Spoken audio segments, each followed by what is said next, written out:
सुन्नी बरेली वाले। हम आज आपके लिए एक बड़ी फनी वीडियो लेके आए हैं भाई। इसके अंदर बरेलवी हजरात की मजाक उड़ाने के अलावा कुछ नहीं होगा और बड़ी उनकी बेइज्जती करेंगे ये हमारे भाई साहब। इनका जो चैनल है उसका लिंक मैंने डिस्क्रिप्शन में डाल रखा है। किसी भाई को इनकी वीडियो बुरी लगती है तो इनके चैनल पर जाके आप कमेंट कर सकते हैं, सवाल जवाब जो भी चाहें वो कर सकते हैं। आप मुझे भाई कोई क्लेम मत करिएगा, क्योंकि मैं भाई आप लोगों तक अपने चैनल के माध्यम से इनकी बात पहुंचा रहा हूं। तो भाई आप इनकी बातें सुनिए, और जो भाई बरेलवी हजरात नहीं हैं उनको तो बड़ा मज़ा आने वाला है भाई, क्योंकि ये जो हैं भाई बहुत अजीब सी बात लेके आते हैं जो सर के ऊपर से लोगों के जाती है, लेकिन भाई बहुत से लोगों को इनकी बातें समझ में आती हैं और वो भाई उनको बुरी लगती हैं तो वो इन बातों को छोड़ देते हैं। तो भाई इनकी बातों में बहुत सारी अच्छी बात भी हैं, बहुत सारी बुरी बात भी हैं। आपको जो अच्छी लगे वो ले लीजिए, जो बुरी लगे उसको इग्नोर कीजिए और इनकी बातें सुनिए कि ये क्या कह रहे हैं और क्या लेके आए हैं अब की अपने नए पिटारे के अंदर। अस्सलामु अलैकुम। तो कैसे हैं आप लोग? उम्मीद है आपसे बिल्कुल ठीक, सेहतमंद और सलामत होंगे। तो आज हम फिर से देखने वाले हैं हमारे मीठे मीठे प्यारे प्यारे हरे भरे लाल पीले हलवा खोरों की कुछ अजीब और गरीब वीडियोस। तो पेश है पहली वीडियो। मेरे मीठे और प्यारे इस्लामी भाइयों और मदनी चैनल के नाज़रीन, इस वक्त हम उस मुबारक पत्थर के पास मौजूद हैं। पता नहीं इसको पत्थर कहना भी मुनासिब होगा कि नहीं, क्योंकि दिखने में तो ये आपको पत्थर लग रहा होगा, लेकिन ये सिर्फ पत्थर नहीं है। एक बार आप तहज्जुद के वक्त शाह कुतुब आलम रहमतुल्लाह तआला अलैह रात के अंधेरे में घर से बाहर निकले और पैर पे ठोकर लगी, तो आपने कुछ इस तरह इरशाद फरमाया कि क्या मालूम पत्थर है, कंकर है, लोहा है या लकड़ी है, ये ना जाने क्या है। ये कहकर आप तो नमाज के लिए तशरीफ ले गए, मगर जिस चीज से आपको ठोकर लगी थी, जिस पत्थर या जिस जमीन के उस हिस्से से आपके कदम लगे थे और आपने ये जबान से 5 जुमले अदा किए। अजीब और गरीब बात ये मेरे मीठे इस्लामी भाइयों कि ये बताया जाता है कि ये 5 चीजें, जी हाँ 4 चीजें तो समझ आती हैं, कंकर, पत्थर, लोहा या लकड़ी, लेकिन 5वीं चीज न जाने क्या है वो भी इसमें मौजूद है। वो कैसे? तो ये इंशाल्लाह हम यहाँ के जो मौजूद इस्लामी भाई उनसे पूछेंगे। ये हुजूर पत्थर है, ये पत्थर वाली साइड है, ठीक है। अब आप देख रहे होंगे बिल्कुल चिकना और बिल्कुल क्लियर ये पत्थर है। अच्छा, ये बताया जा रहा है कि ये कंकर है और हाथ भी लगाएं तो ये कंकर की फील देता है, ठीक है। अच्छा, फिर इधर आए तो ये लोहा है, यानी ये आयरन है और इसको निकाल कर भी चेक किया जा चुका है। और ये वाली जो साइड है ये लकड़ी है, ठीक है। अब ये 4 चीजें एक ही जगह में, एक ही पत्थर में मिक्स हैं। और अब बताया जा रहा है कि ये जो हिस्सा है जिसके बारे में बताया जा रहा है कि ना जाने क्या है, यहाँ से सुना है कि अंग्रेज लेबोरेटरी के लिए ये पीस भी निकाल के ले गए और अब तक लेबोरेटरी नहीं बता सकी है कि ना जाने क्या है। तो ये अल्लाह वालों की शान होती है कि उनकी जबान से निकला तो रब ने वैसा ही फरमा दिया। एक और बड़ी खूबसूरत बात यह मशहूर है कि अगर कोई दिल में तमन्ना है और अगर इस पत्थर को उठाया जाए तो तमन्ना अगर पूरी होनी है तो ये पत्थर आसानी से उड़ जाता है, और अगर नहीं होनी तो ये पत्थर नहीं उठता। मुझे बता रहे थे इस्लामी भाई कि 10-12 साल का बच्चा अपने वालिद साहब के साथ यहाँ आया, बच्चे से ये पत्थर आसानी से उठ गया, वालिद साहब ना उठा सके। अब आइए कुछ नियतों के साथ मैं भी उठाने की कोशिश करता हूँ और देखते हैं ये पत्थर उठता है कि नहीं। जो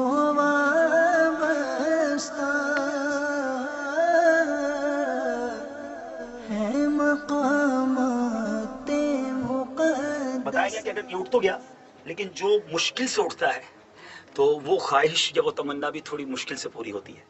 बहरहाल अल्हम्दुलिल्लाह अपनी आंखों से मैंने तो मुशाहिदा कर लिया है। आप भी अगर अहमदाबाद शरीफ आएँ तो इस चीज़ को अपनी आंखों से मुशाहिदा कर सकते हैं। मुझे समझ नहीं आती कि ये लोग पैदा ही पागल होते हैं या फिर पैदा होने के बाद पागल हो जाते हैं। अबे पत्थर है वो, उसमें जान नहीं है, उसमें कौन सा ट्रांसमीटर लगा है कि उसे मालूम हो जाता है कि तुम्हारी मुराद क्या है? कौन सी चिप लगी है उसमें कि उसे मालूम हो जाता है कि तुम्हारी मुराद क्या है? देखा भाई आपने कैसी बात है। इनकी शुरुआत यहाँ से हुई है, अब आगे आप देखेंगे कि ये क्या क्या कहते हैं हमारे बरेलवी हजरात को। सुनिए भाई।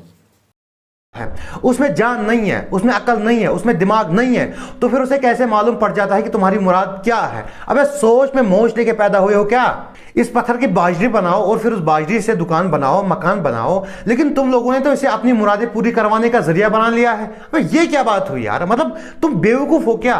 बेवकूफ़ी की हद होती है, लेकिन ये लोग बेहद बेवकूफ़ है। इससे हमें यह भी मालूम हुआ कि गोरे हमसे आगे क्यों हैं, क्योंकि वो लोग आए, रिसर्च की, उन्हें कुछ मिला नहीं, उन लोगों ने इस पत्थर को छोड़ दिया। लेकिन इन बेवकूफों ने इस पत्थर को अपनी मुराद पूरी करवाने का जरिया बना लिया। तिरमिज़ी शरीफ की हदीस है, हदीस नंबर 2180। जब नबी सल्लल्लाहु अलैहि वसल्लम हुनैन के लिए तशरीफ ले जा रहे थे तो रास्ते में एक दरख्त था, एक पेड़ था, जिसे ज़ाते अनवाद कहा जाता था। मुशरिकीन का अकीदा था कि इस पेड़ पर हथियार लटकाने से हमारी जंग में जीत होगी। तो जो नए नए सहाबी थे जिन्होंने नया नया इस्लाम कबूल किया था, उन्होंने अर्ज़ किया कि अल्लाह के रसूल हमारे लिए भी एक ज़ाते अनवाद मुकर्रर कर दीजिए। तो नबी सल्लल्लाहु अलैहि वसल्लम ने फरमाया कि सुभान अल्लाह, तुमने तो वैसी ही बात कर दी जैसी बात मूसा अलैहिस्सलाम की कौम ने उनसे की थी कि हमारे लिए भी एक माबूद मुकर्रर कर दीजिए जिस तरह से मुशरिकीन का माबूद है। उस ज़ात की कसम जिसके हाथ में मेरी जान है, तुम भी अपनी गुज़श्ता उम्मतों की पूरी पैरवी करोगे। और ये लोग पैरवी कर रहे हैं। इन लोगों ने भी ऐसे ज़ाते अनवाद बना रखे हैं, इन लोगों ने भी ऐसे पत्थर बना रखे हैं जिस पर ये जाकर उसे मदद मांगते हैं, कहते हैं कि इसमें बरकत है। इस्लाम में ऐसा कोई पत्थर नहीं जिसमें बरकत है या फिर जो आपकी मुराद पूरी कर सकता है। अब इस पत्थर को देख लीजिए, इन लोगों का मानना है कि इस पत्थर को 7 बार उठाने से मुरादें पूरी हो जाती हैं, और लोग यहाँ आते हैं और इस पत्थर को उठाते हैं और यहाँ पर नजर नियाज पेश करते हैं और धंधा चलता ही रहता है। इस्लाम में ऐसा कोई पत्थर नहीं है जिसको उठाने से मुरादें पूरी हो। इस्लाम में ऐसा कोई पत्थर नहीं है जो आपकी मुराद पूरी कर सकता हो। यहाँ तक कि जिस पत्थर को हर कोई मुसलमान चूमना चाहता है, हजर अस्वद, वो भी किसी की मुराद पूरी नहीं कर सकता। सही बुखारी की हदीस है कि हज़रत उमर रज़ियल्लाहु अन्हु हजर अस्वद के पास तशरीफ़ ले आए और बोसा दिया और फरमाया कि मैं खूब जानता हूँ तुम एक पत्थर हो, न किसी को नफ़ा दे सकते हो और ना ही नुकसान। अगर हज़रत मोहम्मद सल्लल्लाहु अलैहि वसल्लम को तुम्हें बोसा देते हुए न देखा होता तो मैं भी तुम्हें कभी बोसा न देता। अगर हजर अस्वद किसी की मुराद पूरी नहीं कर सकता, किसी को नफ़ा नहीं दे सकता, किसी को नुकसान नहीं दे सकता, तो तुम्हारे ये पत्थर कैसे दे सकते हैं? हजर अस्वद को मुसलमान सिर्फ इसलिए चूमते हैं कि हमारे नबी अलैहिस्सलाम के मुबारक होंठ लगे हैं उस पर, और कोई वजह नहीं है। और हजर अस्वद को अगर तुम 7 नहीं 70 बार भी उठाओगे तब भी कोई नुकसान नहीं होगा, कोई नफ़ा नहीं होगा, तब भी तुम्हारी कोई मुराद पूरी नहीं होगी। तुम 700 बार उठा लो तब भी तुम्हारी कोई मुराद पूरी नहीं हो सकती, क्योंकि कोई भी पत्थर, चाहे वो हजर अस्वद ही क्यों ना हो, किसी की मुराद पूरी नहीं कर सकता। मुराद पूरी सिर्फ अल्लाह कर सकता है और कोई नहीं कर सकता। अगर वो हजर अस्वद जिस पर नबी सल्लल्लाहु अलैहि वसल्लम के मुबारक होंठ लगे हैं, जिसे सहाबा ने चूमा है, जिसे वलियों ने चूमा है, अगर वो किसी की मुराद पूरी नहीं कर सकता तो तुम्हारे पत्थर ये क्या चीज़ है? इनकी बाजी बनाओ फिर, क्योंकि ये मुराद पूरी नहीं कर सकते। खैर, आगे बढ़ने से पहले इस जलपरी के दीदार कर लो। ये जो बिना पानी की जलपरी आपको तवाइफों की तरह रक्स करते हुए दिखाई दे रही है, मुजरा करते हुए दिखाई दे रही है, जो शक्ल से औरत नहीं लग रही और हरकतों से मर्द नहीं लग रहा है, और ऊपर से नीचे देखो तो एक ख्वाजा सिरा भी नहीं है। समझ नहीं आता कि ये क्या मखलूक है। अगर किसी को पता लग जाए कि ये क्या है, कौन है, कैसी मखलूक है, तो जितना जल्दी हो सके चिड़ियाघर से राब्ता करें, क्योंकि वहां पर ऐसे अजीबोगरीब जानवरों की सख्त जरूरत है। अब लगे हाथों इस झुनझुने के भी दीदार कर लो। अगर किसी को मालूम ना हो कि झुनझुना क्या होता है तो ये होता है झुनझुना, जिसे बच्चे बजाते हैं। इसे देखकर ऐसा लगता है कि झुनझुने के मुंह में किसी ने सिगरेट दिया हो और वो झुनझुना खुद ही बजे जा रहा हो। ये खुद दिमागी मरीज है, लेकिन फिर भी लोग इसके पास अपना इलाज करवाने आते हैं। ये खुद मरीज है, खुद बीमारी में मुब्तला है, लेकिन लोग इसके पास अपना इलाज करवाने आते हैं। अब ये लोग और कितना गिरेंगे? मुझे समझ नहीं आता कि ऐसे पागलों के पास अपना इलाज करवाने जाते हैं, ऐसे पागलों को पीर समझते हैं। चलते हैं अगली वीडियो की तरफ। प्यारे मुर्शिदी, इस वक्त हम पूना में हजरत कबर अली दरवेश रहमतुल्लाहि तआला के मज़ार पे मौजूद हैं। एक बड़ी ही अजीबोगरीब करामत यहाँ नजर आई है। आपने भी इसका जिक्र मदनी मुज़ाकरे में भी फरमाया। तकरीबन बताते हैं 80-90 किलो का पत्थर है। हमने 2-3 इस्लामी ने मिलकर उठाने की कोशिश की, बिल्कुल हिला भी नहीं सके, थोड़ा सा वो हिला, इतना वजनी है। लेकिन हजरत का नाम लिया जाए और 11 उंगलियां अपने साथ इस्लामी भाई रखे हो, जितनी देर तक सांस खींचते हैं उतना ऊपर जाता है। जिसकी पहले सांस टूटती है आपके नाम लेने में, पत्थर गिरता भी उसी की तरफ है। अच्छा, सवाल 2-3 हैं।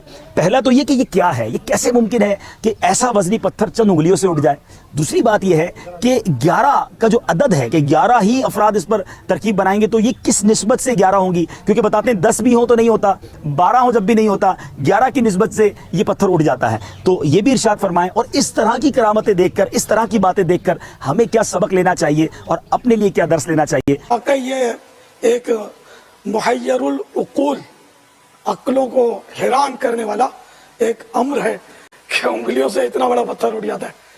92 kg के आसपास इसका वजन है, ये उड़ जाता है।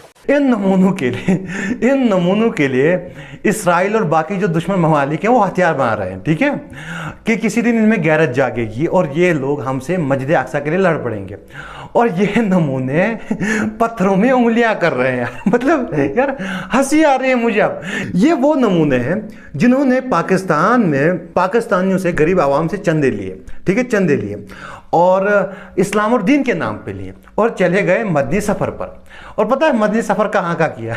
इंडिया का, ठीक है, इंडिया में आ गए और इंडिया में ये 11 बंदे मिलके पत्थर उठा रहे हैं, ठीक है, पत्थर उठा रहे हैं उंगलियों से। दुनिया पहुंच गई है चांद पे और ये नमूने पत्थरों में उंगलियां कर रहे हैं।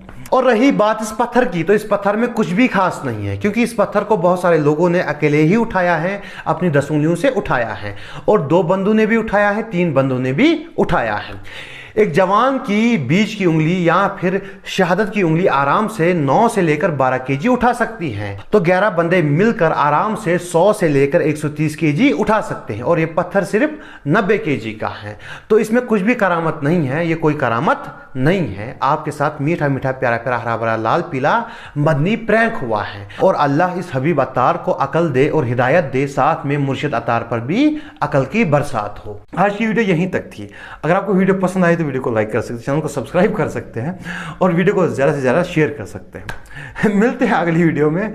अस्सलाम वालेकुम। तो भाइयों देखा क्या क्या हो रहा है भाई, इस दुनिया में क्या क्या हो रहा है भाई। मुझे तो भाई मैं सब देखता हूँ ना तो भाई मैं सोचता हूँ कि यार मैं मतलब कि कैसे मुसलमानों के बीच में हूँ भाई, कि मतलब कि किसी को भी कुछ भी बना देते हैं यार। ये जिसको चाहें बड़ा दर्जा दे दें, जिसको चाहें छोटा दर्जा दे दें, जिसको चाहें जिसकी चाहें बेइज्जती कर दें, जिसकी चाहें मतलब कि इतना वो बना दिया कि भाई इसके अंदर मुरादें मतलब कि करो और जो भी करो भाई। ये तो मुझे बहुत बुरा लगता है भाई।